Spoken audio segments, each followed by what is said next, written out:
with him returning full-time last week after months out due to management and creative disputes with Vince Russo, with the storyline explanation that he was reinstated by new CEO Ric Flair. Lex Luger opened the show going straight at announcer Mark Madden, telling him to stand up in an unscripted moment after Madden last week made a comment on Luger returning at a higher body fat percentage than before due to Luger in his return promo saying that he's 5% body fat instead of 4%. Resulting in Luger hearing about it later and responding tonight in a shoot promo on Madden telling him to keep his big fat mouth shut and not comment again on one of the best conditioned athletes in the history of the sport, before going to the ring to his planned promo hyping his upcoming pay-per-view match against Bill Goldberg in 3 weeks.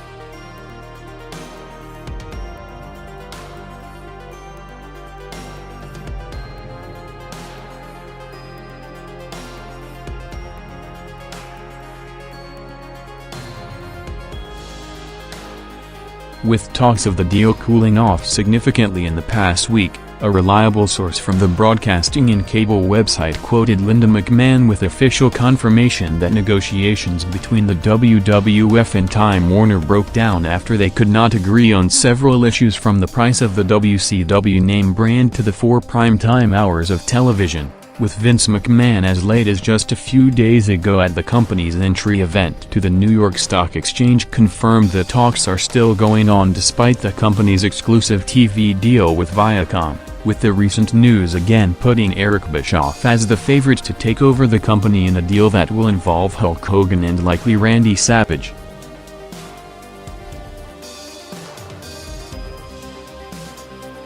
CEO Ric Flair was out next announcing 3 matches for the Mayhem pay-per-view, with Morris against Storm for the US title and a double main event with Goldberg vs Luger and Steiner vs Booker for the title, hyping the title match before sending a message to Scott Steiner saying that he respects him as an athlete but his conduct is unacceptable to bring him out to the ring, with Steiner telling Flair that he never liked him and will never take orders from him whether he's the CEO or the janitor, about to take him out before Booker ran out for the save, with this segment peaking the first hour with a 3.3 rating.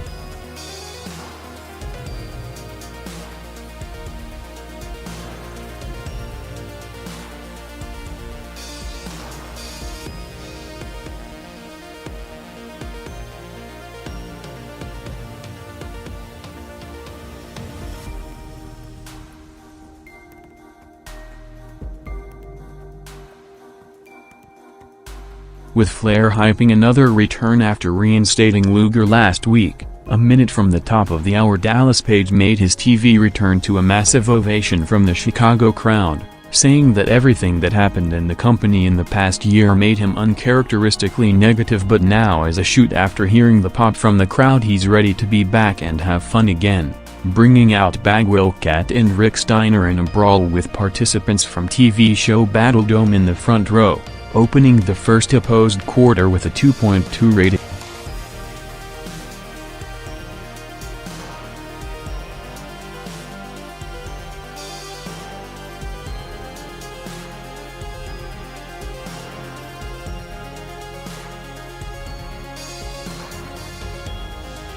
With Rock and Austin having a heated confrontation last Thursday that saw them exchanging shots for the first time in front of one of the biggest audiences in SmackDown history. The slow build-up to the upcoming WrestleMania main event, 2 years in the making, took another step with Raw tonight coming from the home of the event in Houston, Texas, starting with Vince McMahon making a surprise appearance in his TV return after months out of TV storylines since being written off in June, hyping the main event for tonight with Austin and Rock teaming up for the first time in a year against Angle and Rikishi, but otherwise cutting an unusual promo not related to the show but to the US election day tomorrow to encourage viewers to vote for the next president, telling the audience that even if they don't like either candidate as they're all liars, to at least vote for the one who's lying less. Closing the speech just as Steve Austin walked to the ring in the first Austin McMahon meeting on television in a year, telling him that he's not here to cast a vote to shift the focus to his tag match with Rock, saying that he has to team up with the man who gave him a rock bottom on Thursday while warning him not to double-cross him tonight, starting the build to the reveal of the mastermind behind his car attack with the idea that it might be McMahon to open Raw with a 4.7 rating.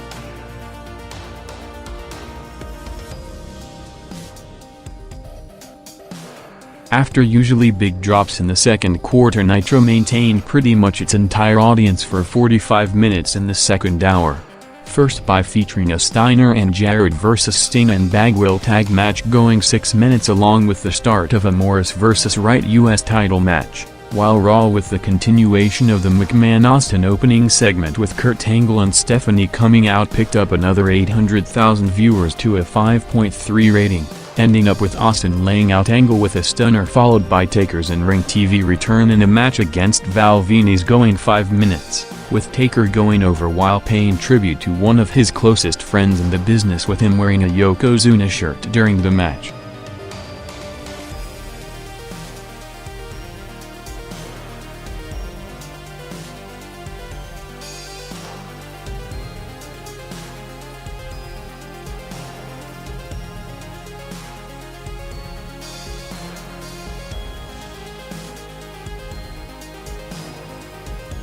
Nitro, back at one of its most famous venues over the years in the United Center in Chicago, didn't approach a sold-out house like the glory days of the show that routinely sold it out almost the minute tickets were put on sale, but still drawing over 7,000 people, with Nitro peaking at an unusual time between 9:30 to 4:45 p.m., featuring the end of the Wright vs Morris match and mainly Bill Goldberg vs Bigelow going 3 minutes. Jumping over 400,000 viewers to Nitro's head-to-head peak 2.3 rating.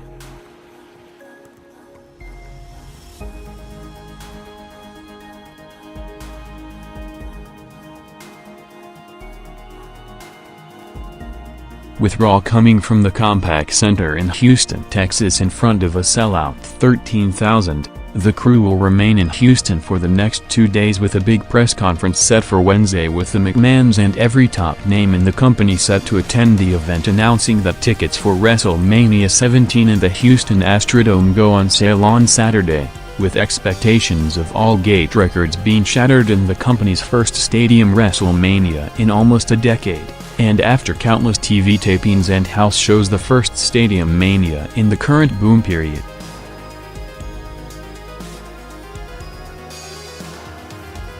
Nitro's main event with Booker vs Nash in a title rematch went 5 minutes, and the final quarter, which unusually had 2 commercial breaks while going against the start of the DX Radicalz match on Raw, in a rare situation dropped to a show low 1.9 rating, ending up with Booker retaining, with Nitro overall maintaining the bump from the previous week, drawing another 2.5 rating heading into another overseas Nitro next week from London, England.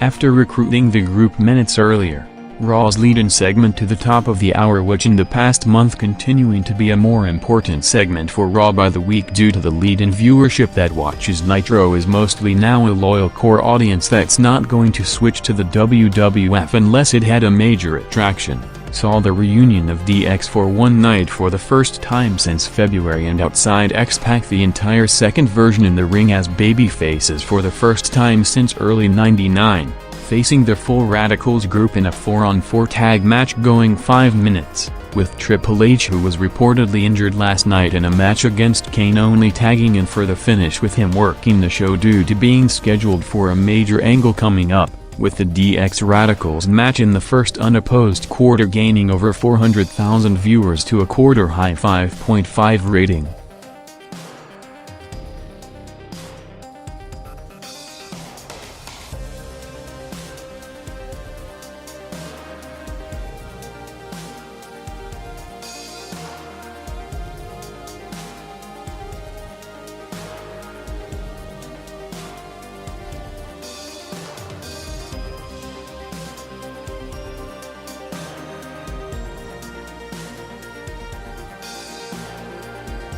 with him arriving to the building an hour after the show started, with the announcers building it as Rock arriving uncharacteristically late to continue the build to a possible turn. Angle went after Rock in his locker room minutes later to lay him out with a belt shot to the head, with Rock looking for Angle backstage before finding Austin instead, setting up their follow-up confrontation. After the stunner rock bottom exchange last Thursday, with Rock telling Austin that he hopes he got the message last week that if he has a problem with him he will settle it face to face, as Austin responded that he's not trusting anybody and is coming after who is behind it, with Rock closing the segment telling him that it won't be him as he had nothing to do with it. As while Raw's average viewership dropped significantly over the past month with the move to TNN and facing heavier sports competition on Monday nights, SmackDown last Thursday built around the Rock vs. Austin show. Long Angle and a Rock vs. Angle WWF title main event saw the show staying at record levels with over 8 million viewers,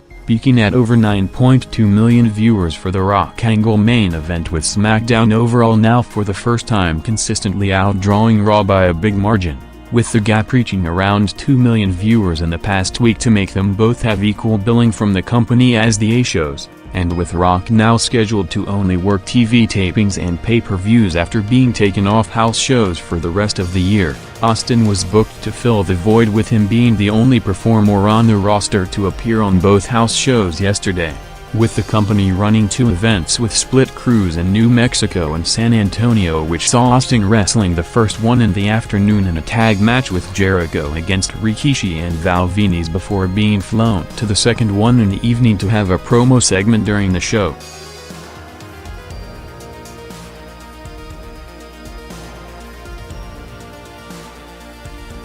Raw's advertised main event of Rock and Austin teaming up against Angle and Rikishi got a twist minutes before the match, with Rock taken out on the way to the ring, ending up with Austin working a handicap match for several minutes to set up the reveal of Triple H as the one behind the car attack, turning back heel to set up a Austin vs. Hunter feud, with Raw's 7-minute overrun for the tag team match and post-match reveal gaining over 900,000 viewers to the peak of the night 5.7 rating.